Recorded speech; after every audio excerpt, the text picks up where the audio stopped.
Existe um sussurro na fé que se tornou um grito na cultura. Uma coleção de frases que prometem conforto imediato, mas que, sob o peso da reflexão e da escritura, revelam-se pilares frágeis de uma espiritualidade superficial e autocentrada. Fomos ensinados a buscar a força em nossa própria capacidade, a medir a compaixão por regras sociais e a esperar que a dor simplesmente desapareça com o tempo. Mas e se o Evangelho, em sua forma mais pura e radical, exigir exatamente o oposto? E se a graça não for um prêmio para os fortes, mas um refúgio para os totalmente esgotados? Estamos falando de ditados que se tornaram tão onipresentes que assumimos sua autoridade divina. Eles são repetidos em púlpitos, em redes sociais, e sussurrados em leitos de dor, criando uma teologia de conveniência que ofusca a verdade. Pense naqueles momentos de desespero onde você ouviu que precisava fazer a sua parte para que Deus fizesse a dele. Ou na máxima da autoajuda espiritual que insiste que Deus ajuda quem se ajuda. Ao rastrear a origem dessas máximas, descobrimos que muitas delas nasceram não na revelação bíblica, mas em filosofias humanas do século XVIII, ou em meros desejos de autoaperfeiçoamento. Elas contradizem a essência da graça, que nos encontra justamente quando não podemos nos ajudar. A Escritura nos convida a uma entrega que não é passividade, mas sim obediência ativa, que reconhece a total insuficiência humana. Este é um convite para o desmantelamento. Um chamado para confrontar os clichês que distorcem a verdadeira face da misericórdia e da soberania. Não se trata de criticar a intenção por trás dessas frases, mas de resgatar a integridade da palavra viva. Prepare-se para descobrir que a fé que realmente sustenta não é aquela que nos diz que podemos suportar tudo sozinhos, mas aquela que nos lembra que nossa força está na fraqueza e na confiança inabalável naquele que nos encontra no ponto mais baixo. A verdade que buscamos não é fácil, mas é a única que liberta da performance e do sentimentalismo. A cultura da fé moderna, muitas vezes, opera sob uma premissa de meritocracia espiritual. Existe uma expectativa implícita de que a intervenção divina é proporcional ao nosso nível de esforço e autossuficiência. Essa é a base frágil sobre a qual se sustenta o mais popular, e talvez, o mais danoso dos clichês: Deus ajuda quem se ajuda. Esta máxima, que soa tão pragmática e cheia de senso comum, carrega o peso de séculos de filosofia humana, mas nenhuma autoridade bíblica. Sua origem remonta a fábulas gregas e foi popularizada por pensadores do Iluminismo, que celebravam a razão e a capacidade individual. No contexto da fé, ela é um cavalo de Troia, pois insinua que a graça é um prêmio de consolação para os diligentes, e não um fundamento inegociável da nossa salvação e sustento diário. Se o auxílio de Deus dependesse de nossa capacidade de nos virarmos, a essência do Evangelho seria aniquilada. A cruz não teria sido necessária. O Evangelho não é uma mensagem de autoaperfeiçoamento, mas de substituição. Ele não é direcionado aos fortes que precisam de um empurrãozinho, mas aos totalmente exauridos, aos que reconhecem sua falência moral e espiritual. A Escritura nos convida a uma rendição que é o oposto da autossuficiência.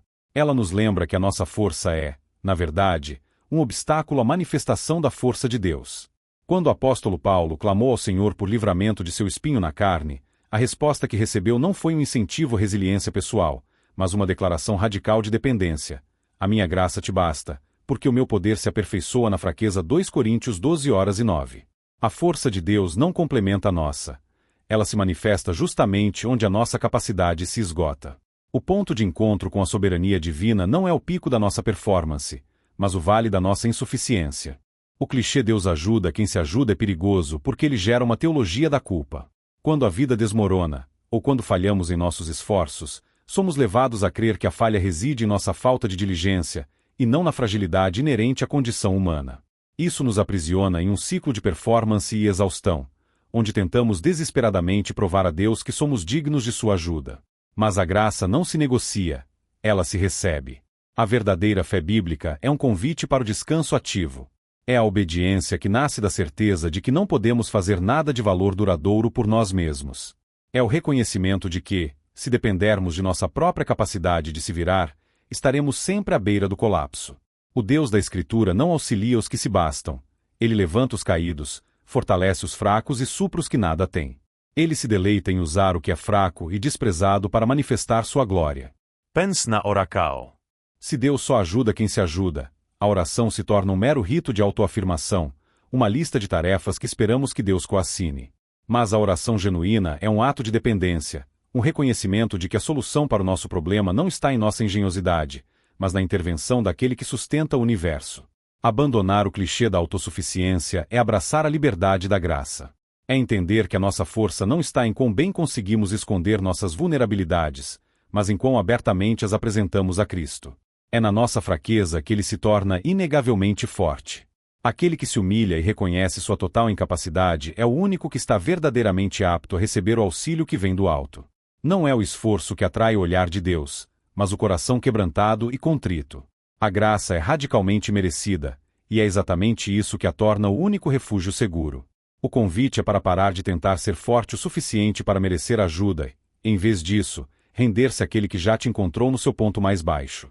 A jornada de desmantelar os clichês da fé nos conduz agora a uma máxima que, embora pareça um pilar da justiça moral, muitas vezes se revela um disfarce para a frieza. Odeie o pecado, ame o pecador.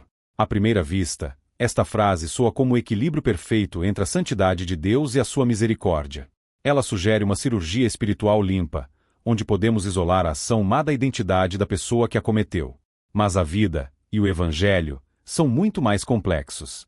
Quando utilizamos esta frase como mantra, corremos o risco de criar uma distância segura e condescendente. O ódio ao pecado, quando desvinculado da profunda e custosa compaixão, pode facilmente se transformar em julgamento velado. Tornamo-nos observadores que apontam a falha de longe, sem nos sujarmos com a realidade da humanidade quebrantada. A verdade é que o pecado não é uma entidade abstrata flutuando no ar.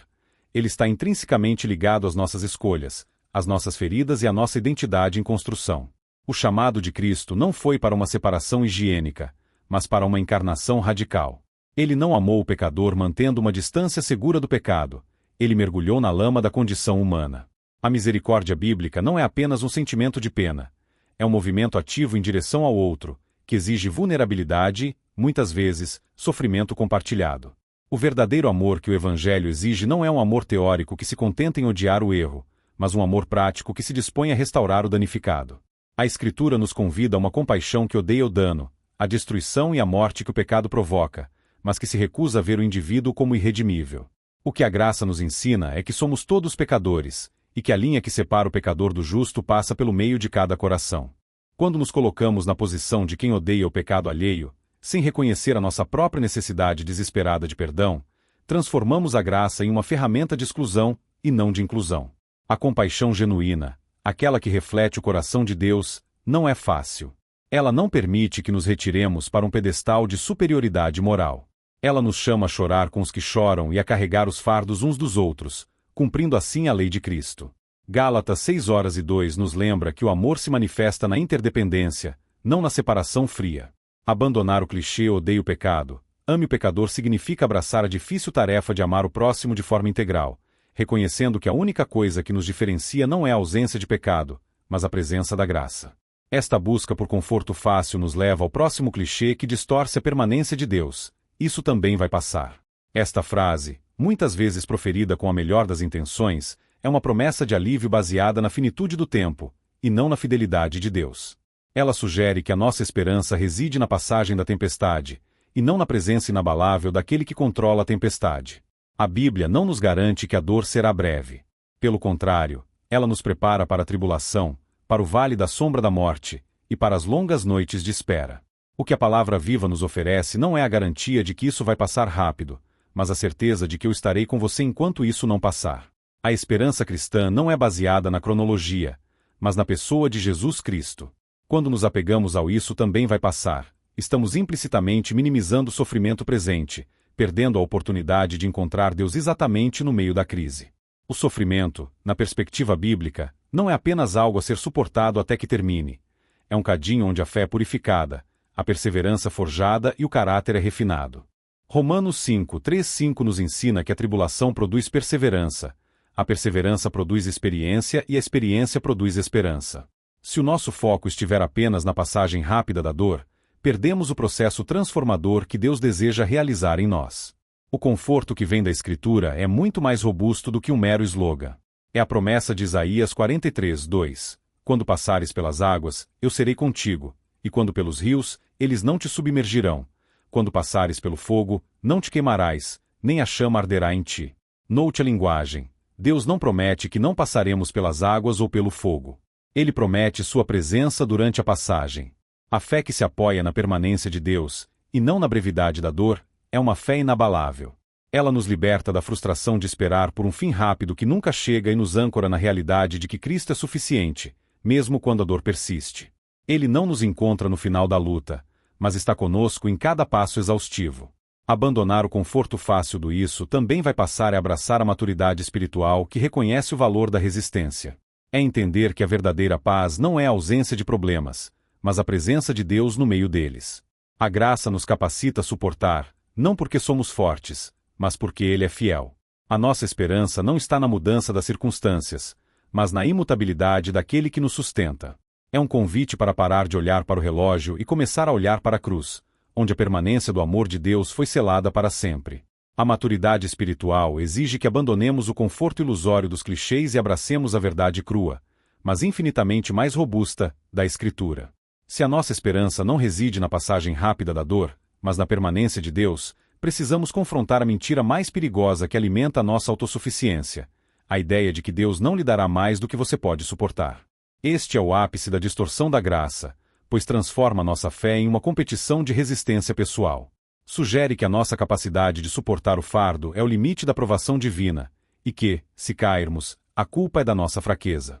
Mas a Bíblia, em sua honestidade brutal, revela que Deus frequentemente nos permite ser oprimidos muito além da nossa capacidade de suportar. O apóstolo Paulo, em 2 Coríntios 1:8-9, confessa abertamente ter sido oprimido acima das nossas forças, a ponto de desesperarmos até da própria vida. Note a franqueza, ele estava sobrecarregado, esmagado, além do que podia aguentar. E por que Deus permitiu tal excesso de carga? A resposta não é punição, mas propósito. Paulo conclui que isso aconteceu para que não confiássemos em nós mesmos, mas em Deus, que ressuscita os mortos. A sobrecarga não é um erro de cálculo divino, é um convite radical e intencional para o abandono da autossuficiência. Deus nos permite chegar ao nosso limite para que possamos descobrir que Ele é ilimitado. Ele nos permite sentir a exaustão total para que a sua força se manifeste perfeitamente na nossa fraqueza. Esta compreensão destrói a fundação do mérito próprio e nos prepara para entender o verdadeiro significado da entrega. A frase entregue-se a Deus soa como passividade, como se o chamado fosse para cruzar os braços e esperar que a vida aconteça.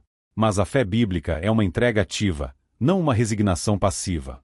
A entrega que a Escritura exige é a obediência radical de quem, reconhecendo sua incapacidade de suportar a carga sozinho, se levanta e age conforme a direção do Espírito Santo, confiando que a força virá dele e não de si mesmo. É a rendição da vontade, que se manifesta em ação e não em inércia. O verdadeiro Evangelho não nos convida a sermos fortes o suficiente para nos ajudarmos, nem a sermos resilientes o bastante para suportar tudo sozinhos. Ele nos convida a sermos fracos, a sermos quebrantados, a reconhecer a nossa total e absoluta dependência. A graça é o substituto total da nossa força, não um suplemento.